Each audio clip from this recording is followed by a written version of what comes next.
Namaskar.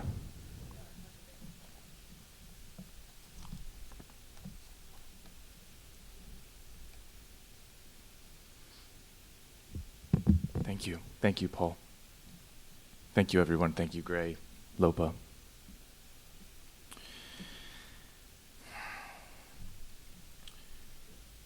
I hope you will allow me to read from one of your own.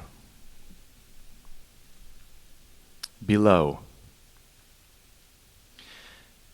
Above trees and rooftops is the range of symbols. Banner, cross, and star. Air war, the mode of those who live by symbols. The pure abstraction of travel by air. Here, a spire holds up an angel with trump and wings. He's in his element. Another lifts a hand with forefinger pointing up to admonish that all's not here. All's not. But I aspire downward. Flyers embrace the air, and I'm a man who needs something to hug. All my dawns cross the horizon and rise from underfoot. What I stand for is what I stand on. Blessed Wendell Berry.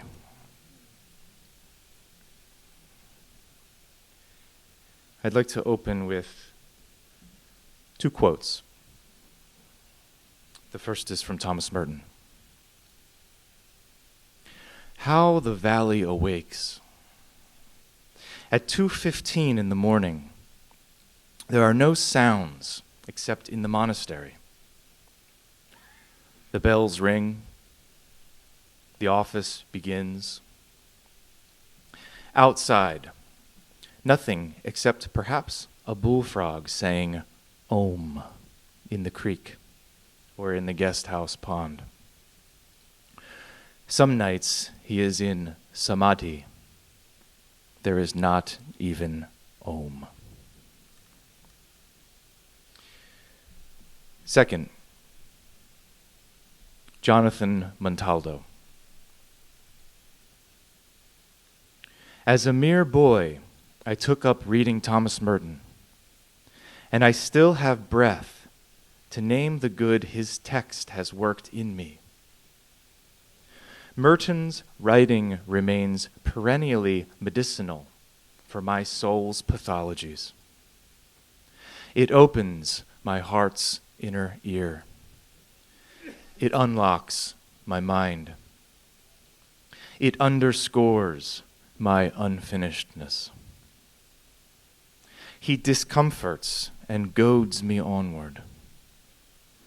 Merton's text commands me to pack my bags again, to search for a higher ground where I can more clearly discern the call to another country. That hidden ground of love with all my neighbors. Merton's counsel always commands me to light whatever oil I can and to catch up with the company of those who are staying awake. And I feel very blessed to be in such company here at the Speed Museum today.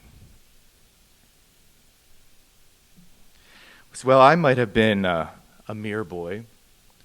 I was a mere boy when I discovered Thomas Merton, when he discovered me.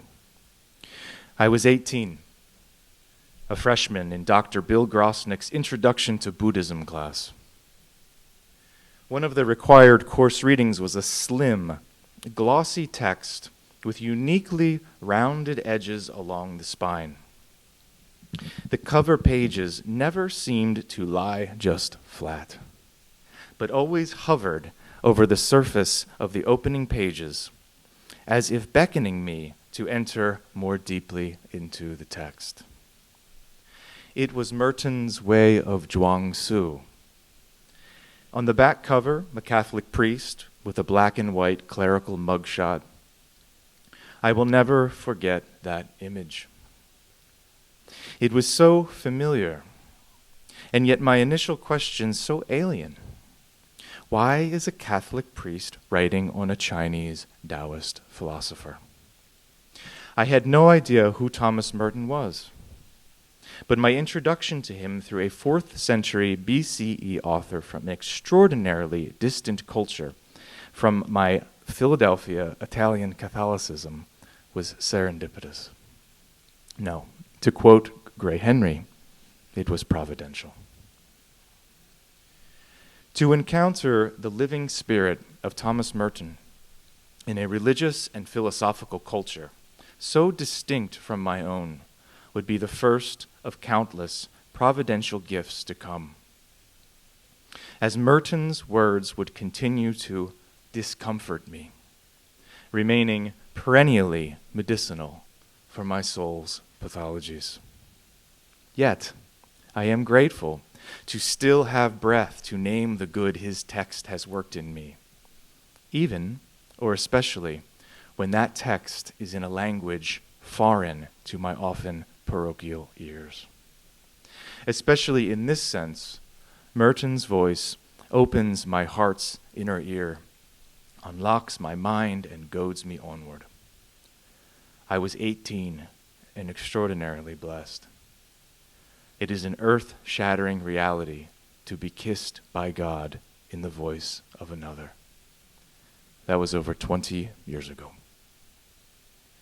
In April of 2018, Jonathan Montaldo invited me to edit Merton and Hinduism, what would be the final volume of the Fons Vitae, Thomas Merton Interfaith series.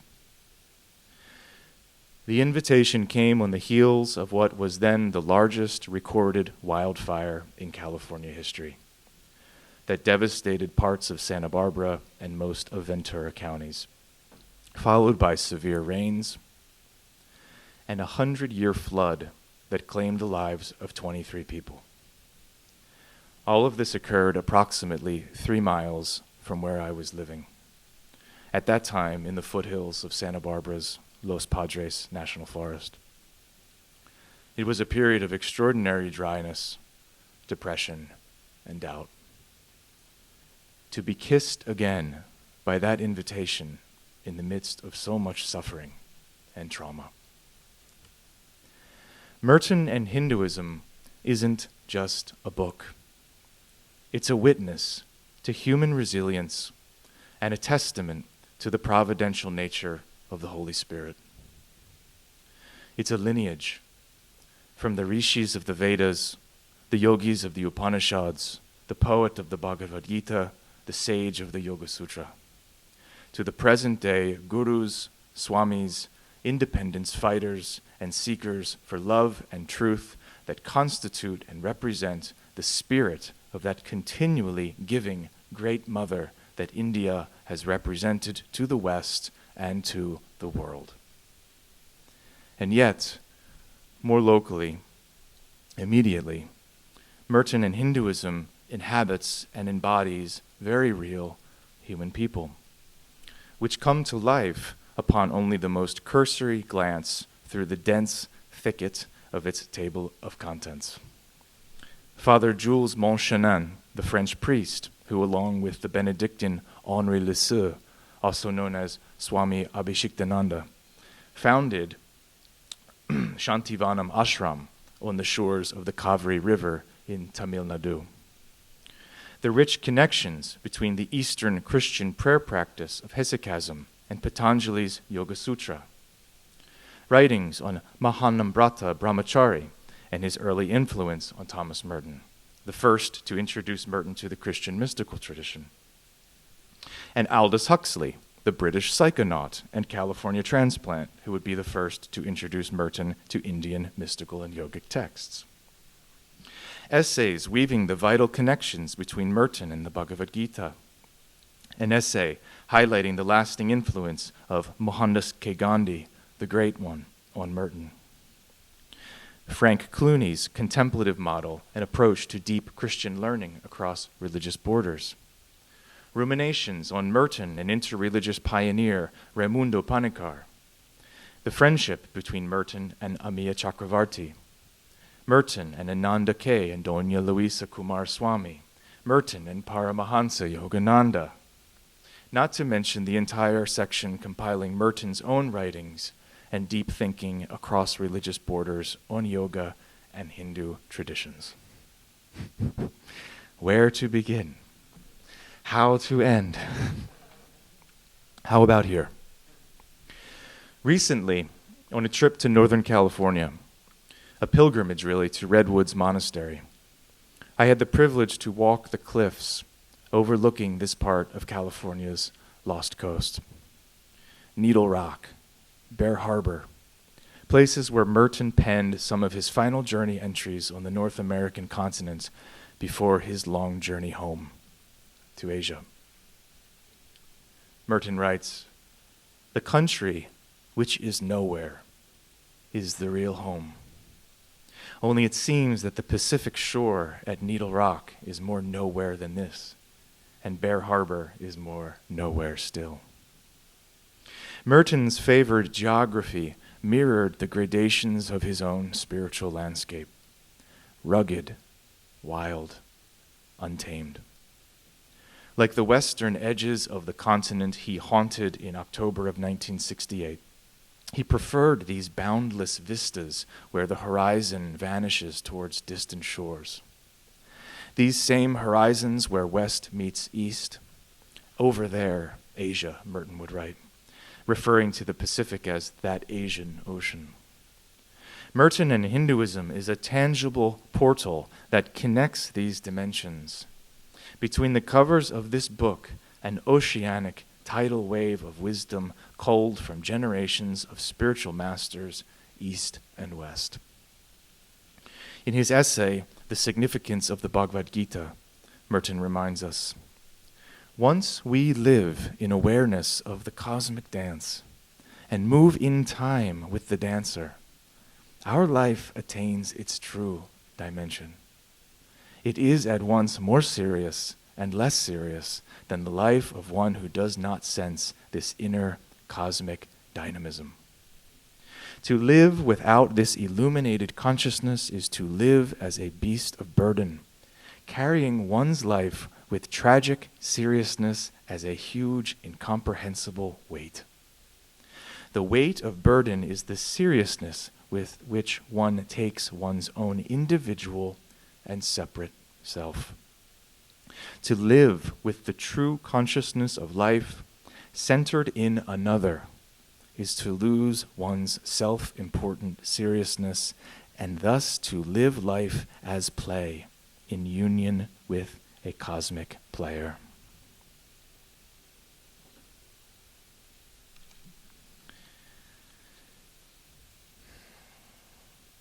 I'd like to close, well, almost close, with this prayer. Composed while Merton was traveling from Redwoods Monastery to Christ in the Desert Monastery in New Mexico.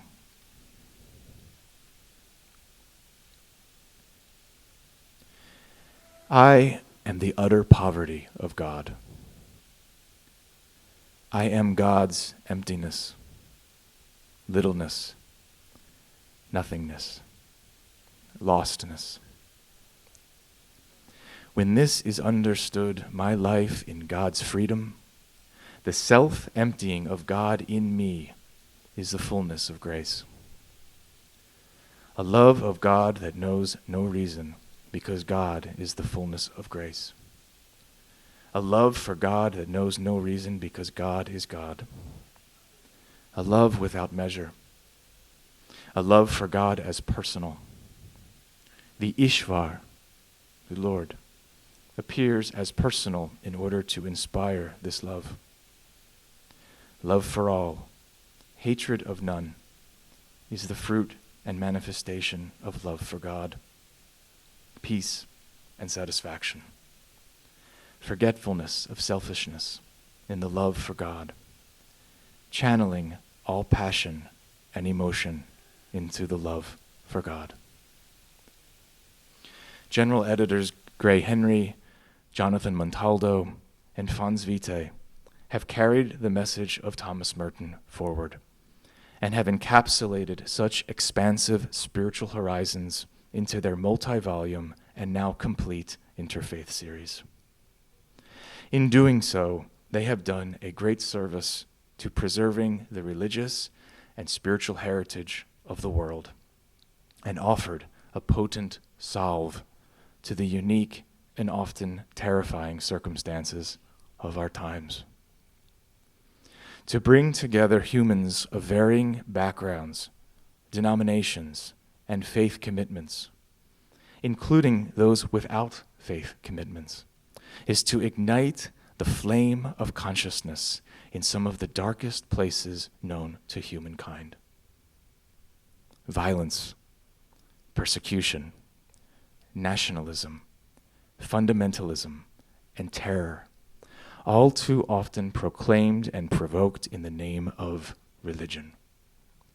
In this capacity, Fons Vitae and the Thomas Merton Interfaith series serve as torchbearers of a uniquely brilliant, dare I say, salvific kind of light.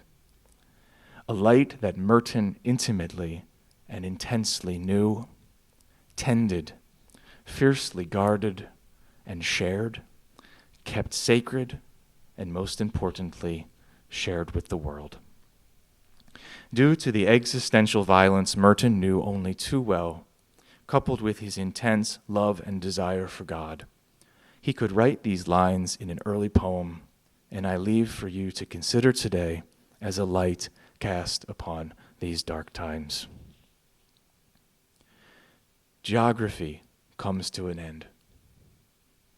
Compass has lost all earthly north. Horizons have no meaning, nor roads an explanation. I cannot even hope for any special borealis to rouse my darkness with a brief hooray. O flaming heart, unseen and unimagined in this wilderness, you alone are real, and here I found you. Here will I love and praise you in a tongueless death, until my white, devoted bones, long bleached and polished by the winds of this Sahara, relive at your command.